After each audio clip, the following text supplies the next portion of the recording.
গত 17 বছরে আমরা যারা আন্দোলন করেছি, আমরা যারা বারবার কারাগারে গিয়েছি, আমরা যারা গুমের শিকার হয়েছি, আমাদের কি অপরাধ ছিল? আজকে আমরা জুলাইয়ের সামনের যোদ্ধা যারা সামনের সারি থেকে আন্দোলন সংগ্রাম করছি, তাদেরকে টার্গেট করা হচ্ছে। আমরা দেখছি দিন দুপুরে শত মানুষের মাঝে কিভাবে গুলি করে হাদিকে হত্যা করা হয়েছে। আবার আমরা দেখছি সেই ভারতীয় আগ্রাসন প্রতিবেশী একটি দেশ, তাদের সাবেক সেনা কর্মকর্তা তিনি বলেছেন আমাদের সহযোদ্ধা হাসনাতকে নাকি ঘাড়ে গুলি করতে হবে। কি অদ্ভুত একটি বাংলাদেশ আমরা আছি। ছালাম ভাই, আমরা ভেবেছিলাম 5 তারিখের পরে আর এইভাবে রাজপথে আসবো না। 5 তারিখের পরে আর আমরা কোন অধিকারের জন্য রাজপথে আসতে হবে না। আজকে আমরা যারা লড়াই করেছি, আমরা নিরাপত্তাহীনতায় ভুগছি। এর জন্য কি বাংলাদেশ আমরা আন্দোলন সংগ্রাম করেছিলাম। অন্তর্বর্তী সরকারের মধ্যে ভূত আছে।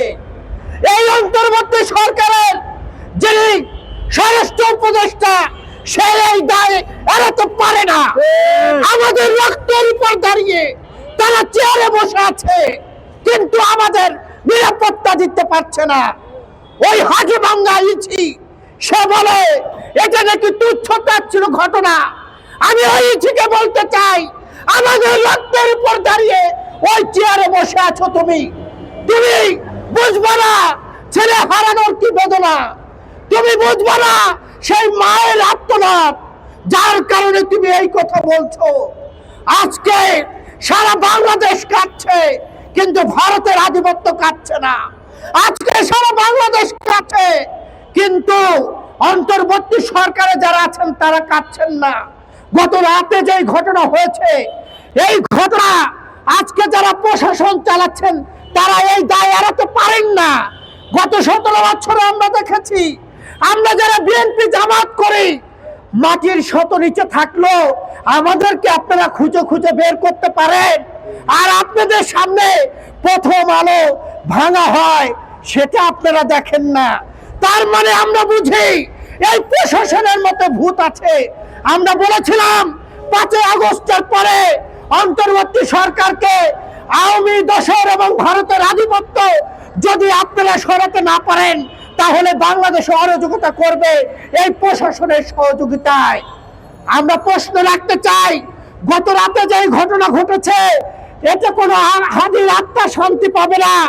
আমরা দেশবাসীকে আহ্বান জানাতে চাই যে আসুন আমরা ধৈর্যের সাথে মোকাবেলা করব। আমাদের এই আন্দোলনের মধ্যে আওয়ামী দোসররা এবং ভারতের আধিপত্যরা ঢুকে বাংলাদেশে অরাজকতা করার চেষ্টা করছে, নির্বাচন বানচাল করার চেষ্টা করছে। আমরা বলতে চাই, অন্তর্বর্তী সরকার এখন পর্যন্ত এই খুনিকে গ্রেফতার করতে পারে নাই। আমরা হতাশ হচ্ছি। ছালাম ভাই, আমরা যারা আন্দোলন করেছি, বারবার কারাগারে গিয়েছি, এখন আমাদের নিরাপত্তা কে দেবে? আমরা এই রাস্তায় হাঁটতে পারবো না, আমাদেরকে গুলি করে মেরে ফেলবে। আমার মা কাঁদবে, আর কত কাঁদবে, আর কত বাংলাদেশ কাঁদতে চায়।